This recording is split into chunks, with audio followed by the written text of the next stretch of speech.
Well, hello, everyone. Welcome back to Shackles Off TV. And this is our interviewing podcast series. I'm Shanika Matthew. I'm Emmanuel Matthew. And today you have both husband and wife interviewing one of my closest friends and colleagues for the past 30 years. She's a phenomenal woman.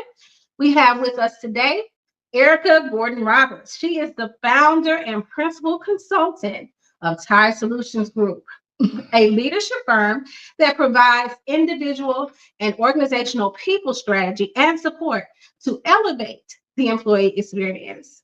This includes customized training, HR, strategic planning and consulting, and career coaching for emerging and C suite leaders.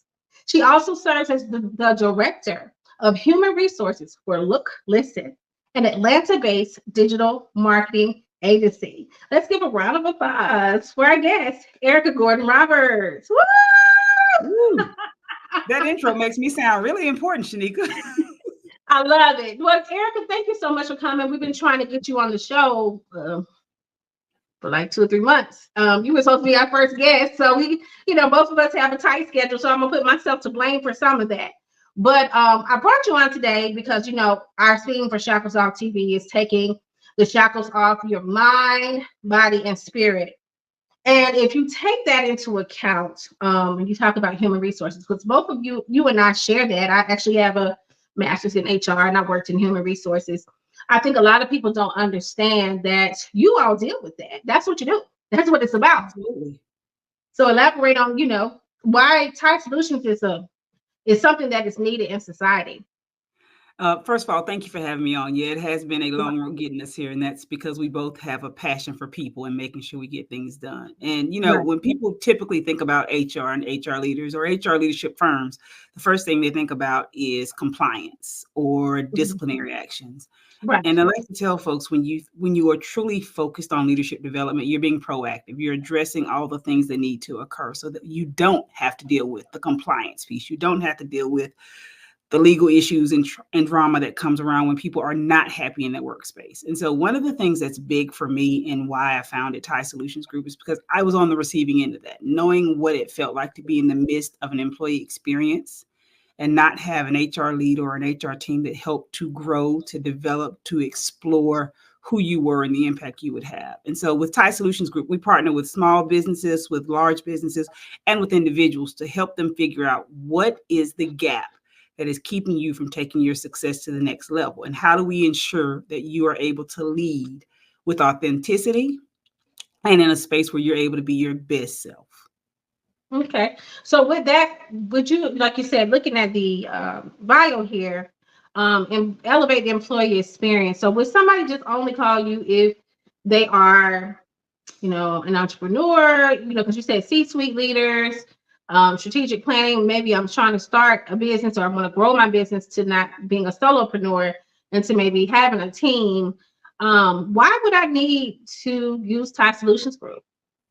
So what's interesting is the diversity of the type of clients I have. So sometimes it's an individual. Sometimes it's someone that's saying, I want to make a shift from one career to the next, and I don't know what that looks like. So I take the time to do detailed assessment of where you currently are, what skill sets you would like to build, and really tap into what your passion is to help you figure out what that looks like. The great part about having an HR leader who's also a certified coach is that I also know what it takes to get the job, whether it's the interview process and helping you navigate through that piece from a consulting standpoint, even if it's a resume review. And so for individuals, that path of partnership can vary based upon their needs. For organizations, it usually starts with, hey, I don't know what I need as a company. I do know that my people need support. And so whether it's me evaluating employee surveys, whether it's me taking the time to do focus groups, or even just taking the time to sit in on staff meetings to see where those gaps are, I'm able to create a SWOT analysis and say, based upon the time I've spent with your team, here's a plan of action. And hopefully they'll leverage that plan of action and say, well, we would love to hire Tai Solutions Group to help with that piece. Or maybe there's some in-house support and consulting that I'm able to do. So it's very much a customized process. There's no one size fits all. I really take the time to understand the organization, the values, the people, the mission, and really connect with those pieces, because most people don't realize if an employee is not connected to the organization, if they don't see their values within how the organization's values think and operate, then they're not going to be successful. And so making those connections and being a bridge, if you will, is probably the best part of the job I get to do day in and day out. Now you mentioned not being connected. I know a lot of people that I talk to, considering that I do teach a career class, engineering and technology. When we talk to industry, a lot of people say when it comes to Generation Z, that they have a problem with attrition. They have a problem with a lot of employability skills, not necessarily the hard skills, so they feel like they can, they got that down and they can, solve that problem. But when it comes to employability skills and retaining that person, how can you kind of speak to the, helping them with professionalism when it comes to things like that, dealing with younger workers? So, first of all, make no mistake, this is not a Gen Z thing. This is not a millennial thing. This is not an alpha generational thing. Every single generation has this challenging issue of how do I connect with the next generation? And what's interesting, I'm a self-proclaimed baby genennial. And so I simply say I have facets of every generation. And the biggest way to connect, no matter what the generation is to understand what motivates that generation. What does that communication skill look like? If I prefer to text and you prefer to email and you prefer to meet face to face, what's that common ground where we can connect and communicate in a way that's effective for all parties involved? Here's the other piece. Success for me as a 20-year-old is totally different than success for my 20-year-old now. Understanding that and recognizing what that looks like and making sure that you're creating a path for success that aligns with that is crucial.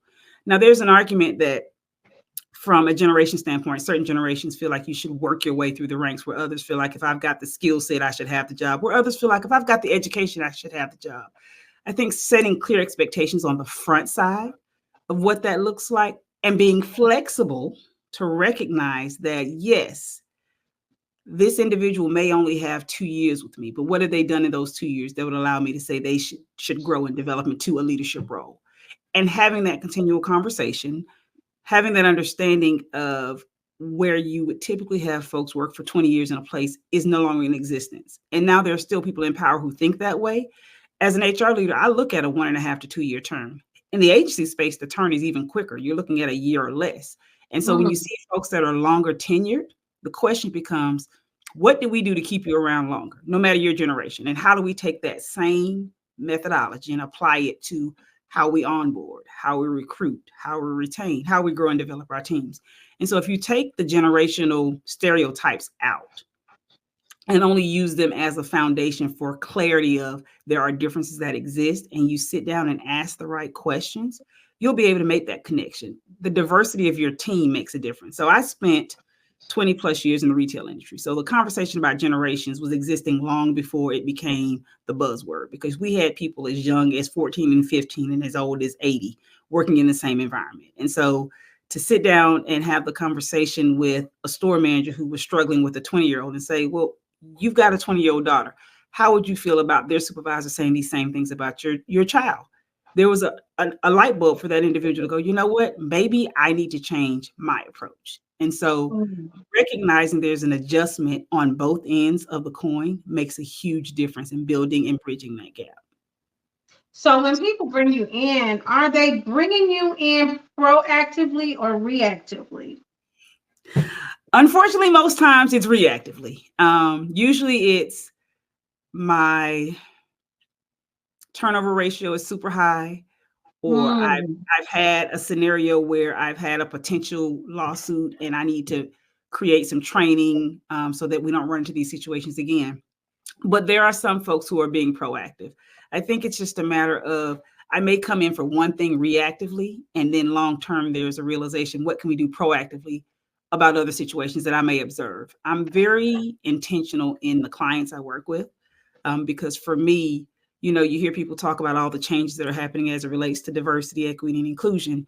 And so if an organization is not truly committed to the work, I won't waste my time with them, because The last thing I want to be is a consultant that comes in, puts a Band-Aid on an issue and walks away. And then 2 months later, they're having that same issue. So there has to be a level of commitment on behalf of the leadership team that I can see that long-term they're committed to making a change and shift, because there's an opportunity to grow the next set of leaders. And if they take those process changes, if they take those communication changes, if they take the recommendation of shifting some leaders out of roles, they can truly see an impact long term. And there have been opportunities where I've said, you've got a great manager, but not a great leader.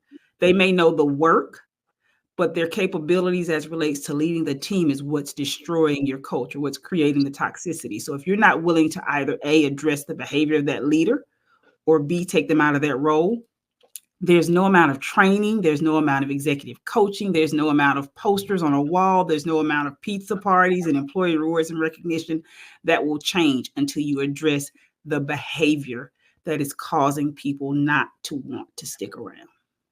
Wow. So would that be something that you would find like in an exit interview? Let me talk about data. Do a lot of companies that you notice do those type of interviews and you kind of go back and look, retroactively?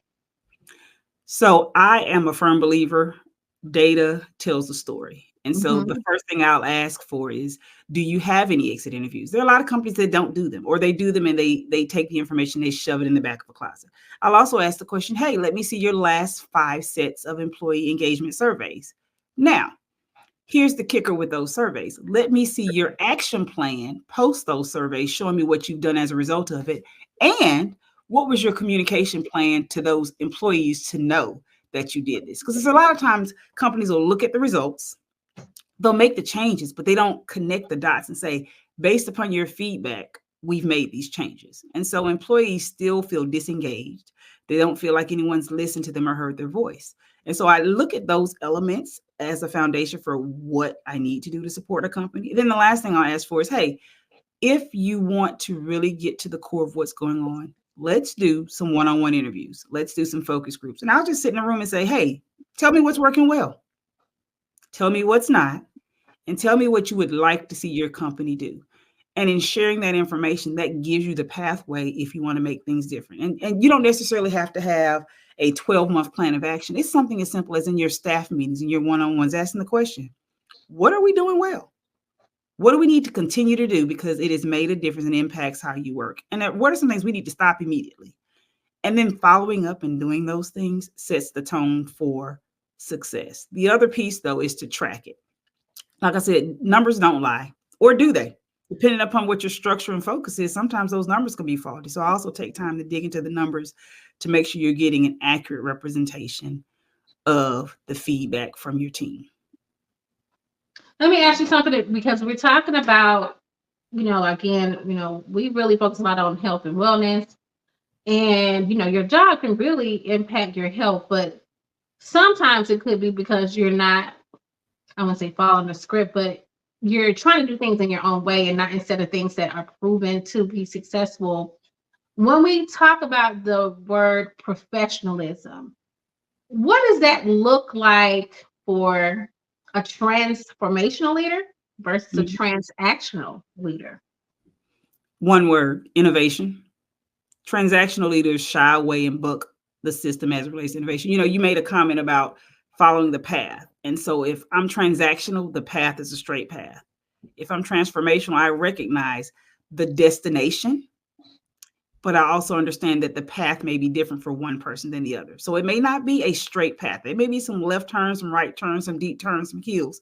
If I'm a transformation leader, I recognize and appreciate all of those steps, and I'm talking you through it along the way. Transactionally, I'm just checking the list. Did you do this? Yes. Did you do this? Yes. If you didn't do this, there's a problem. And so that flexibility in leadership is what leads you to be more transformational than transactional. Because here's the other piece. If I am professional, by whatever definition you want professional to be, because that varies depending upon the space you're in, then I recognize as one profession to another, you may approach things differently. If we achieve that same goal and we are morally aligned and ethically aligned and legally aligned, then does it really matter? The ability for me to be creative will make a difference. The ability for me to be creative will definitely make a difference in some spaces. I find that a lot of people, especially entrepreneurs who grow quickly. They may be good at what they do, like you said, go back to the ownership versus management versus they may be good at what they do, but they're not good with people, right? Mhm. Sometimes, and like you said, then when they start growing really quickly and they start seeing that they can't handle all the they can't handle everything that's all the contracts, all the sales. It's kind of like they start buckling. Is that usually when they need to call you, or do they need to call you like, we know that we got this contract coming up and we got millions sales. Well, now the more people you get, the more problems, right? It's like more money, more problems, more Yep. people, more problems. So talk about how that looks for Tai Solutions. Are you taking them, do you have packages? Are you taking them through like, what do you want, the A package, the B package, the C package? How much are you willing to, to give them in regard to support? So remember what I said early on. There are basics. Okay, are you wanting me to do an HR audit? Because some people just want to know where they are. And Okay. so there's an opportunity for me to come in and review everything and do an audit. And based upon that audit, give you some recommendations. There's some folks that say, you know what, I appreciate these recommendations. I'm not ready to do these now. I'm going to put it on the shelf. Totally their choice. There are others that say, I know what I want. I just don't know how to structure it. My team is struggling with communication and collaboration. Can you come in and create a training program? And the question I always ask is, do you want an out the box basic training or do you want it customized? If you want it customized, let me see your last 10 customer compliments and complaints, and I'll customize the training based upon the trends that I see from those monthly reports. Other folks will ask the question simply, hey, I don't know what I need. I just know, to your point, I'm used to being party of one, and now I have a team of 10. Tell me what I need to know from a compliance standpoint, from a hiring and staffing standpoint, from a standpoint of if I'm going to hire globally versus international, globally versus locally. And the interesting piece about it is, especially in today's space, when you're talking about hiring remote workers and folks are so excited about it, is you have to understand how each state operates, because even though an employee is a remote worker to you, there's still some state compliance that you have to have. So some people will just call me to say, hey, I want to hire someone who works in California. I understand the system is totally different. What do I need to do to make that work? And so it'll keep me on a retainer, and they'll have so many hours a month they can call me to negotiate through some things. And some of that may include something as simple as, hey, I've got a disciplinary action and I need you to look at the paperwork and make sure it's compliant with Department of Labor and any potential EEOC stuff. And so it just depends upon what the needs of that individual are. My biggest thing is, if you don't have someone with that background, either from a legal standpoint or a human resources standpoint, you need someone, because there will be a time where you will be faced with an issue and you may not face it the right way. And if you don't have someone with the skill set, the knowledge, and the background, that mistake, that error, that disciplinary action could end up costing you a lot of money, as well as your reputation as an organization. So you definitely want to have someone with that background. The other piece, if I'm a new manager, a new leader, an entrepreneur, I always recommend having someone who is unbiased, who can coach you through it. Even for me, as I was navigating through all of my entrepreneurship, I've always had either a business coach or a life coach in play, just because I want someone unbiased I can bounce ideas off. It's great to pick up the phone, call you, and say, "Hey, Shanika, what do you think about this?" But you're a friend, so sometimes you may give me some aspects of it where I literally open that door and allow me to not necessarily tell me what to do, but guide me in a path that allows me to make the decisions that make sense for me. So I highly recommend any individual who's trying to grow who they are to look at that aspect of hiring a coach, because it definitely makes a difference. And there are tons of coaches out there. They're fitness coaches, life coaches, but very specific in what your needs are, finding someone that you can connect and identify with. Right. So if you wanted to, especially if you want to get a promotion and want to appear more professional, you want to change your image. Maybe you didn't appear professional at one point. Then people start seeing a change in you. Then that I see what you're saying. It will probably 5-10x your income eventually if you are, find that money to spend up front for that career coach. Now, talking about challenges to professionalism, and we're talking about employees, right? Mhm. So you talked about leaving yourself open for possible lawsuits sometimes as an employer when you take on that role as an employer. So identify some common challenges that employees face regarding professionalism that you hear from leaders. Um, and how can your company address those issues and challenges? So I struggle with the word professionalism, and I'm going to tell you why. The definition of professionalism is such a personal term. I remember when I first started in corporate America. So I've had locks for 20 plus years. And where it's commonplace now, I mean, as common as it is, you got to have legislation like the Crown Act for people not to get discriminated against. So as common as it is, you still have issues and challenges. But I distinctly remember walking into certain spaces and questioning whether or not my hair was professional enough for other folks. But as you know, I always buck the system because for me, professionalism is a state of mind. And my definition differs totally from yours. But I used to always tell people, dress like the job you want, not the job you're in. Yes. And that makes sense in certain spaces. But I'm going to tell you, I don't say that now because what I said 20 years ago is not applicable now. Working in the creative space has taught me a lot. I mean, I had to make some adjustments because I was a suit and heels exec for years. Even though I was unloading grocery trucks, it was still expected that I was to wear hosiery, which made no sense. And so the definition of professionalism by visual, but not by action, never aligned. And so to walk into a space now where me and the CEO are comparing sneakers and boots and jeans and sweaters, and I can wear my graffiti jacket and some jeans and some Converse, and I can still be considered the professional, Mm-hmm. is why I say the definition of professionalism is something that I struggle with. I will tell you that if the definition of professionalism doesn't align with who you are for that company, that's not the company for you.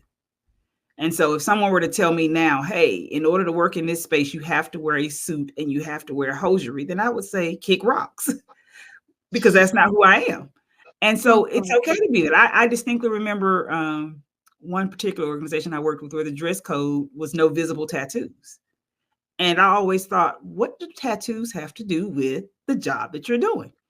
But out of respect for that organization, that if that's how they operate, that's fine. That's just not the space for me because that means you don't value who I am as a person. You're more focused on my appearance. Now, that doesn't mean that I should walk into any workspace and say, take me as I am. That's not what I'm saying, because the philosophy of being authentic doesn't mean I'm going to be intentional in trying to disrupt all things. It does mean that there's a balance between the two. And so me being authentic means, hey, I love my locks and I will wear them with pride. Am I going to wear them sticking straight up and at multiple angles? No. Does that mean that I am not being my authentic self? No, it just means for the space that I'm in, it does not align with the culture itself. Now, I probably could in the industries that I support now, but if I'm trying to get a client that's a bank, I recognize that some banks are still very traditional in how they operate. So understanding the culture you're interested in dictates what the definition of professionalism may or may not be. All right, and this is one of the last questions, and then I'll have my husband, if he wants to chime in with his own question. But I did want to ask this question because this is something that is relevant to 2024. How can I put this? I was watching a TikTok or YouTube compilation of TikTok videos, and there's one young lady who was working for a hair company. And she, was worked for this company for, I guess, a year or two. And she claims that she had, a number of discrimination. She was the only Black woman working for the company. And, this was a Korean company and they all spoke in a different language, even in the meetings. And she just felt like an outsider. And to the point where they eventually fired her for whatever reason. And so she went on TikTok and did a big rant and it went viral, in dealing with that as a company, because that can really, especially if you're a small company, that, if you got millions and millions of dollars, you might, take a hit, 10% hit. But if you're a small company and somebody does that, is there any type of, of any type of repercussions you can have as a company? I don't know that case specifically, so I can't speak in the details of it. I will tell Okay. you, whether you are an organization who is receiving the bad publicity, or you are the former employee sharing it, know your rights and understand the impact and influence of communicating things before things are settled. So one of the things I heard you mention was repeated situations of mistreatment. So we are set up as a nation where if someone is mistreated in the workplace and it's reported, then there's a process to hold that company accountable, no matter how big or how small that company is. And in effort, if that company chooses to continue to berate or mistreat that employee, there's a retaliation clause in most situations. So now you've got not only the initial mistreatment, but the retaliation piece. And so whether you are involving the EEOC or Department of Labor and you're navigating through those challenges and issues, know your rights. Pick up the phone and call and ask. Somebody made a joke that HR is not your friend. And I said, they're not. We are not. But we do operate in a space that supports, if you are a great HR leader, if you truly got into this business because you care about people, you operate in a space that looks out for the employee and the company. And so there are times where I will tell an employee, I can appreciate your concern. However, this is how we should navigate through it. This is what you did that works well. This is what's going to not make the situation work out in your favor. And there are some times where I've had to tell a leader, you are wrong. And if you are not willing to change your behavior, your actions, or your methodology, then I'm not the HR person for you. So you can either fire me or I will leave, but I will not have my name and my reputation on the line. And so recognizing that if you've got someone who is looking to be fair, whether that fairness falls on the side of the employee's concerns or the company's concerns, will help you eliminate the potential for those lawsuits or those EEOC charges or that public humiliation. But if you've not created trust in your organization, then you won't even get a chance to fix those issues because they're going to go straight to TikTok or straight to Instagram or straight to their friends and share those issues. But if you've created a safe space where employees feel comfortable sharing their concerns, then you eliminate the potential for all those things to happen down the road. Now, there's always someone that's going to go rogue. There's always that one off. And so you can't stop everything. The question becomes, as a leader, as the owner of the company, can you look yourself in the mirror and say, you did all things right by this employee? And if you didn't, fix it. Acknowledge the error and fix it. But if you did, then it's fair to go to that employee and say, you know what? We've reached an impasse. We're not going to be able to move forward. One of the things that people fail to realize, though, is a lot of our states are right to work states, which means as an employee or as an employer, I don't have to give a reason. By law, that is correct. But just because you don't have to give a reason doesn't mean you're liable for the impact and the consequences of your actions. So just because you're right to work doesn't mean you get the right to be a jerk. Is Georgia a right to work state? Georgia is a right to work state. And what that simply means is that an employer can terminate you, or you can terminate your employment without notice or cause. You can just say, hey, but and I will tell you, refer to your HR leader and refer to your attorneys, but you have to be mindful. If there's a pattern of certain people leaving an organization, either through stress of being on the job or through termination, it can cause a problem for you as an organization, because that means there's something that's happening within your organization that's causing a sector of a protected class to not want to be there, or you're terminating a particular sector of a protected class. Protected class is being tied to age, race, gender, sex, religion, any of those pieces. And so if you begin to see that trend before it becomes a suit, the question becomes, I'm noticing this trend. Why? Why is it that every woman who is of childbearing age is leaving our organization the second they announce they're pregnant? What have we done in our work that created a feeling for folks to think that this is not the place for them? Why is the last 10 people we fired We're over the age of 40. Do our business practices speak to the fact that we are not professional in how we handle employees of a certain age? And so there is some recognition from a data standpoint that as an HR leader, we take the time to look at to make sure that we are not intentionally or unintentionally creating some of those biases. Would you? I know part of Tai Solutions Group is that you do coaching Mm-hmm. and consulting.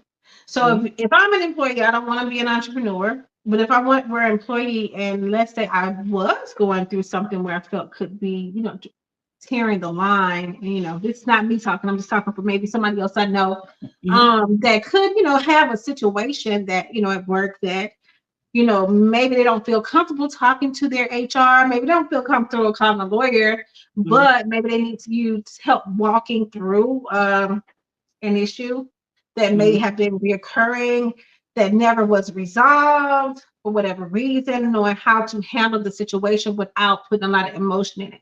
Would that be something that, maybe you can talk to them on like a per hourly rate, or how would you do that? So traditionally, most of my clients do about a 3-month wave with me. And it's Okay. usually because they've either been recently promoted into a role, they're navigating how to make a transition, or they just feel they need a coach to help them navigate this next part of their life.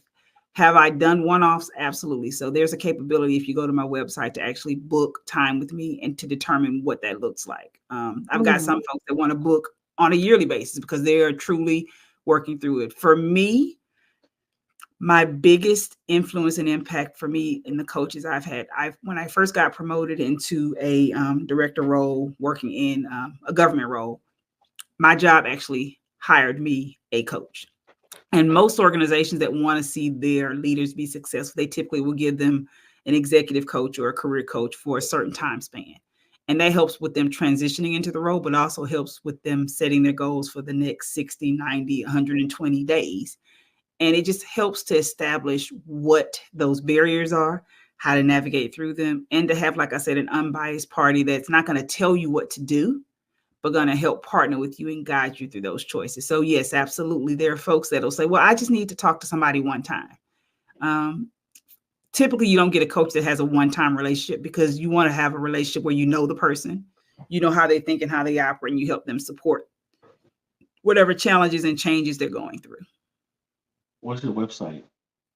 It's Tai Solutionsgroup.com. So if you look under my name, that's actually the name of my company. So if you just put in that.com, it'll take you straight to my website. It'll also give you a link so that if you want to just schedule some time without cost, just to see what the support and needs are for you as an individual, I can do it. And like I said, sometimes my work is with one person. I've actually had someone call me for them individually and then recommend me to their company because they realized that there were some services that I could give to their company holistically. And so I might have to recommend you. So you did mention you can give a call. I mean, is that like a 10-minute consultation, a 15 free, how does that work? It's usually about 45 minutes because in that 45 minutes, we're having some pretty concise conversations. So before the call, I'll send you a quick one-pager asking, what are 3 things you're looking to accomplish? What's your biggest barrier right now? What do you hope to get out of this call? And then within that time frame, we talk through those things. And from that call, some folks say, oh, you know what? This is what I need. I would love to interact into a relationship long term. And so you're looking at once a week connecting with me virtually or face to face. And we're talking through last week's occurrences. So maybe it's, hey, I'm navigating through this new role. And let me tell you what happened last week. And then there's goal setting for the next week. So, okay, so we've talked through what happened last week. What are your goals this week? What are your barriers? What do you need in order to be successful? And so week in and week out, you have that piece. There's also supplemental information. For some folks, it's doing a full assessment of their skill sets. For others, it's doing a personality assessment because they are not working well with their team and they're trying to figure out, how do I leverage who I am and better support my new team? And so that initial meeting with my client helps to establish what the next 6 weeks, 6 months, next year will look like.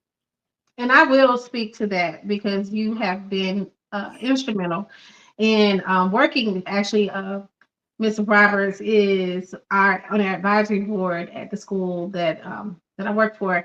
And so, as you know, I train a lot of student leaders, and we do a lot of competition teams. It's, very hectic. It's like running a nonprofit organization a little bit. And she is actually currently coaching 14 of our student leaders at our school. And they are just so engaged, and just, it's, the tension that may have been there, I see it coming away.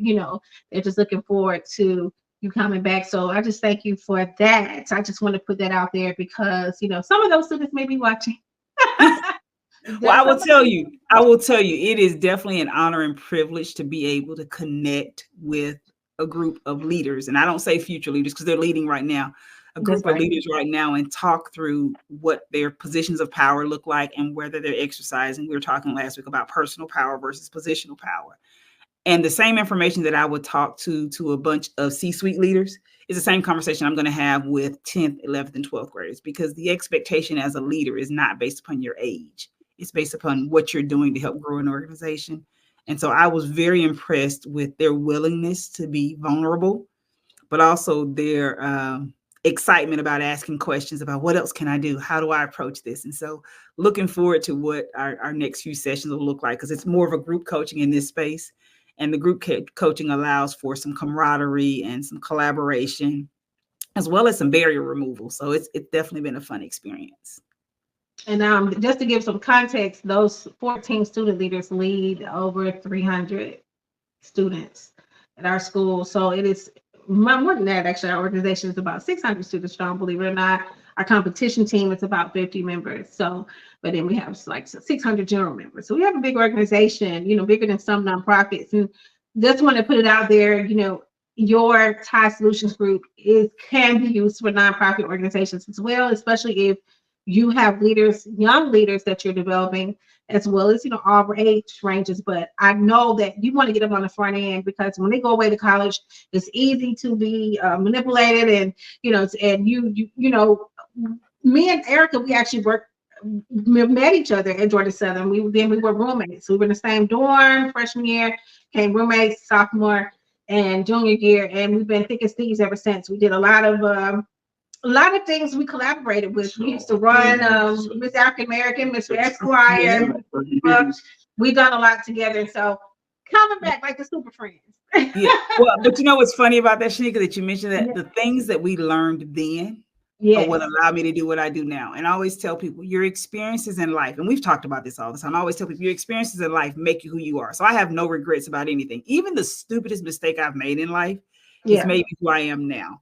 And so to be able to think about those years that we've grown together, experienced life together, laughed together, cried together, definitely make a difference. And I love the fact that we can take those experiences and pour into our young leaders now. I tip my hat to you, because for you to pick up the phone and say, hey, I've got this dynamic group of leaders, and as their leader, as I want to make sure they're their best selves, how do we help? And that's essentially what any leader of any organization, for-profit, nonprofit, government, school-based, if you are a true leader and you want to see your company, your organization be successful, you will say, hey, what can I do to best support my team? So I tip my hat to you, because you are a phenomenal teacher. I think Thank you.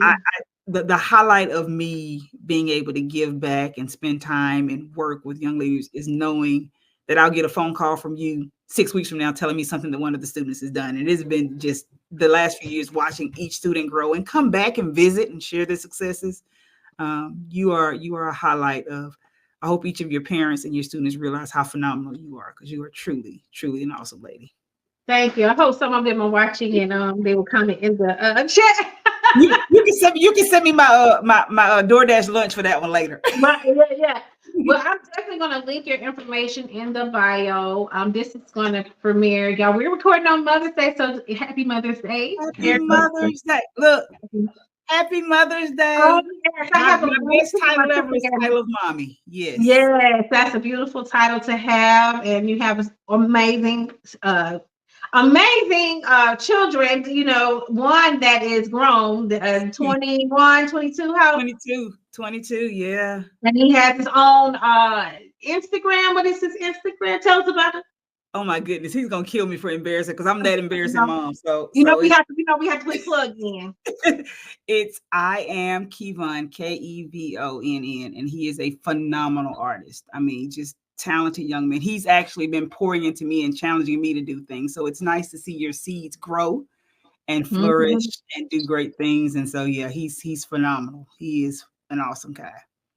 I am Kevon. I'm going ahead and going on that right now. I think I already saved it, You but I just already want, followed him. yeah, I'm You already already followed. followed him. You're a good auntie. You made sure he's here. He I want actually just everybody to pull out your Instagram and follow. And then all of her kids are so talented and phenomenal. I was at the play. They did the Aristocrats junior version at their elementary school. Yes. Hey, little Caitlin and Honey, she had that stage command of it. Yes. So I think she was pulling her I, inner Shanika out. I think yeah, she was pulling her inner she Shanika out. inspired me. I said, I'm She had sorry, her auntie Shanika on there. Yes. right. So she got me back to my old self, got me together, and of course, Miss Kennedy, who is literally dancing all over the world. And honey, we Yes. got to make sure we link her stuff in here when they were in New Orleans, and Mom was up on the stage doing it Oh too, goodness. right? And little Chris, honey, yes, so smart, talented, going to middle school. And what sport does he play? So he is martial arts. He's currently working on his black belt. He Okay. is also playing baseball. They just won their last game last past weekend, so we're going to the championship. And he plays soccer. And all of my kids, more importantly than anything, are honor roll students who are committed to their community. And so I'm very proud of all four of them because they are each so very different. But I say they are the best part of me. So when you call out all those titles and you read those bios, the best part of my bio is definitely the fact that I've been able to put some seeds on this earth that'll flourish and grow and make the world a better place. And they truly are amazing. I am in awe of who they are. So yeah. And you have an amazing support system. Of course, your husband, Chris, we love him. That's my brother, right? That's my best friend. Yes, yes. Honey, yes, he's amazing and so hilarious. He should have been a comedian in his past life. Yes. And of course, my dear, she's my other mother, and your sisters and your brother, and I know her whole family and sister-in-law. I know the whole family. I'm proud of them. I come to Yes, I was going to say you're a part of the family. I mean, come on, 30 years in this, you are part of Auntie Shanika. That's what they call me. So yes. I can't wait to the Christmas party. Yeah, we're gonna be ready this time. Honey, they be serious, honey, ferocious. I'm ready this year. Yes. As smart as they are also we are very competitive. They are extremely competitive, honey. But it's fun. I mean, there's nothing wrong with competition. Competition keeps you on your toes. So whether it's that's why we do it a lot. Yeah. Yes. Well, whether it's karaoke. Yeah, I see. Yeah, we're gonna be ready for it. But did you have any other questions for Erica? No, she went through everything thoroughly. So I can say that I actually learned a lot. So well, thank you guys for having me on. This was fun. Yeah, we gotta do it more often. We actually gonna bring you back to talk about employee health and wellness in another segment. I want them to miss you a little bit. We gotta miss me a little bit. I'm gonna put him in between you so they'll be like, "Where Erica? She coming back?" That type of thing. But you got to give them a little taste. Don't give them all. Don't give them the buffet because they're gonna appreciate it. Absolutely. Yeah. But thank you so much, and y'all, hope you all got that was a lot of information. You have to go back and rewind and listen to it. I'm gonna chop this up a little bit into little just to give them a little taste. Sometimes people can't take all of it at once. It's too much, too sweet. But you had a lot of nuggets that you need to go back and listen to, and some things you just gotta listen to over and over again until it sinks in. If you are an entrepreneur, if you're employeepreneur, solopreneur, entrepreneur, you want to be a leader or whatever you want to do, just want to float, call Erica, Tai Solutions Group. They are there to help. And do you want to leave us with some nice words of encouragement, Erica? So just know who you are and where you are. And if you're trying to figure it out, definitely give us a call. We are here to provide any and everything you need to be your best authentic self. And I want to thank you both for giving me the opportunity and the platform to share who I am and what we do, because people is my passion. And so to be able to make sure folks are able to live their best life, both at work and at home, and be a whole person is something I'm truly, truly, truly passionate about. So looking forward to being able to support some of your listeners in some way, shape, form, or fashion. All right. Well, until next time, everybody, just remember to take the shackles off your mind, body, and spirit and learn something new today. Have a great day. This is Shanika Matthew. Emmanuel Matthew. And we're signing off. Thank you, Erica. Thank you.